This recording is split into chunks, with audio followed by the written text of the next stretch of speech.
Is herd immunity anything more than a theory? Check it out. Leave your comments, ding the bell, share it with your friends, and subscribe to our channel. Today is the 17th of September. There has been a leaked FEMA memo. It just came out. This is being reported by thedailybeast.com.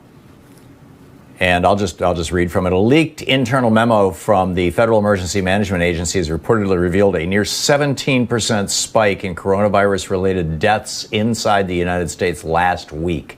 ABC News obtained the memo that showed the trend in new deaths has shot way up since the start of September. It said that 5,906 coronavirus-related deaths were recorded in the U.S. from September 9 to 15, which represents a 16.6% increase compared with the period 7 days earlier. Excuse me. That's amazing. That figure comes, that's the new jets. And just, to the point of the election where I was talking about, these guys are trying to mess with the election to the point that it's basically unmanageable.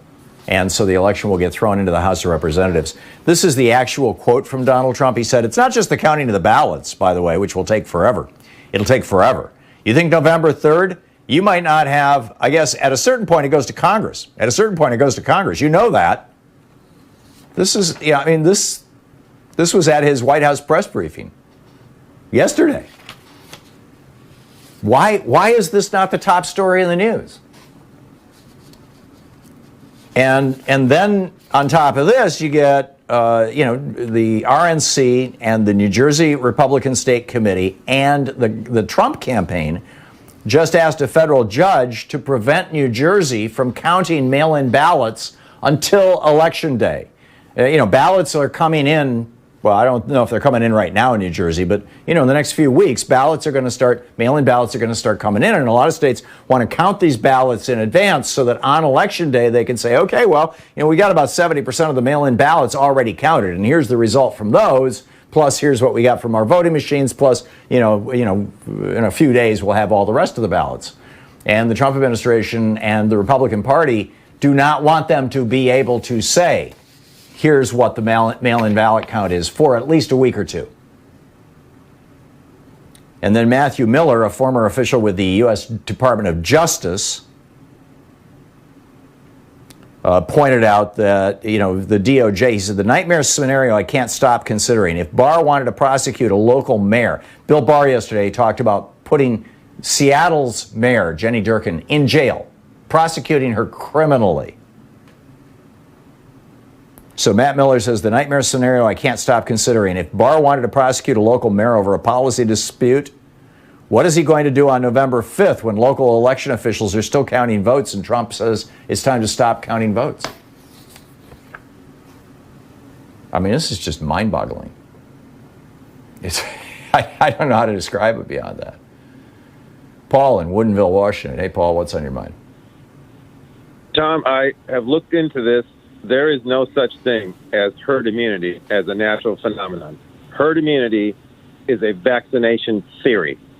It was never intended as an either or. 70% will either be vaccinated or let them get the disease. No, it's not. The way I got onto this is I started wondering because I have a degree in bioscience, and I never remember sitting in a lecture at Michigan State, not even one, where the professor was talking about, the wildebeest of South Central Africa in 1907 were struck with a... No, I never heard one lecture like that. And so I started looking for where is the shining example of herd immunity. So as I got reading about it, it just says, no, it's a vaccination theory that was developed in the 30s when they observed small groups of children who'd had the measles, like, say, in a school, and realized that when the majority of the kids had the measles, it didn't spread as fast. And so they concluded that if we can vaccinate 65 to 70% of the children, not let them get the disease, because you have to understand, any disease that you would develop a vaccine for is not a disease you want to run rampant. It's too deadly. It's too damaging, and the measles are. And so it's not a phenomenon. It's not a natural phenomenon that has ever occurred in nature or in any human populations. All the diseases that I can have looked up, the human populations from the bubonic plague in England in 1664 back to the Black Plague in the 14th century, to the Justinian plague in Rome in the 6th century, these all wiped out a third of the population. There has never been a herd immunity phenomena in nature. This is nonsense. It's a vaccination theory. That's what we're talking about, vaccines. And that number, 70%, that can float because it's dependent on the constant of how virulent and how contagious the disease is. That could go up to maybe 85 or 90% with coronavirus. And how persistent the immunity is. I mean, we've most all of us get a coronavirus infection every year. In fact, most of us get it a couple of times. And I can tell you, Paul, from personal experience, when you've got kids in school or grandkids in preschool, you start getting these coronavirus infections multiple times a year, and they are called the common cold. And the reason that you get it over and over and over again is because there are literally dozens of mutations of that particular virus every single year. And immunity to one does not mean immunity to another. And now we've got this guy in Las Vegas who definitely had the Asian strain, got sick with it, was diagnosed, recovered, tested negative for months, then was exposed to the European strain, and they even know who exposed him, and he got sick again, and the second time he got sick, he had to be hospitalized again. I mean, this is how this... I'm speechless. I'm speechless. Yeah, Paul, thank you for... I know, Tom. I taught school, so I know exactly what you're talking about, and every teacher knows about that. But the idea, the notion that the strategy is without a vaccine to just allow the population to become infected has never, ever, ever been a theory of managing disease. Never.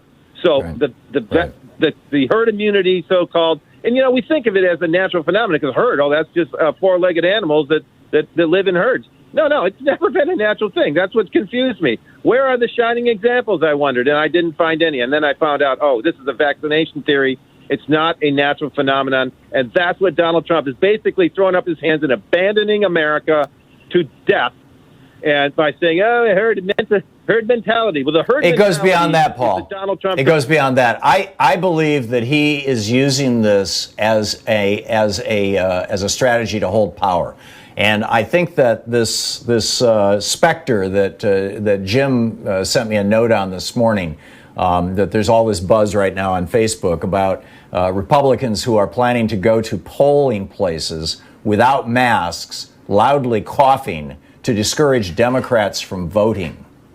Right? You take that, and then as at the same time that meme is out there, now we have a brand new meme.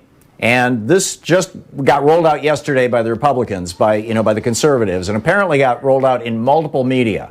And that is that anybody who wears a mask is a sissy. Any man who wears a mask is actually kind of like a woman, he's a sissy. And you don't want to be a sissy. Nobody wants to be a sissy.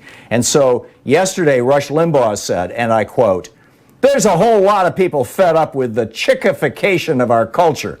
And it's not anything to do with anti-woman or anti-feminism or anti-female. And it has to do with the fact that there's an assault on manhood. And this is wearing masks." The Daily Caller, the lead story. "The Democratic Party is now the party of women and those who identify with the overly feminine sensibility. There's nothing wrong with this being your cup of tea, of course, but Democrats shouldn't be surprised when young men of all stripes are turned off by a party that is completely devoid of any masculine energy." And then over at the Outkick, the return of Big Ten football is a win for Trump and American masculinity. As long as Trump looks masculine and not weak, he wins. Almost certainly, Wednesday's development will help impact Trump's approval rating in the Midwest. That's talking about the Big Ten. And then here's another one. This is from the American Conservative. The headline, "The NFL and bumper sticker totalitarianism. The woke are everywhere on T-shirts, window signs, commercials, school board meetings, supposedly neutral news coverage, literature, art. Now they're out there scrimmaging on the gridiron." So, don't wear a mask. Show up at the polling place. Cough a lot. Scare away those Democrats. Don't let them vote. I see this coming. Maybe the Trump administration could start offering testosterone injections. But you can count me in as being a sissy, Tom. Thank you. I'd like to be as smart as a woman. I wish I were.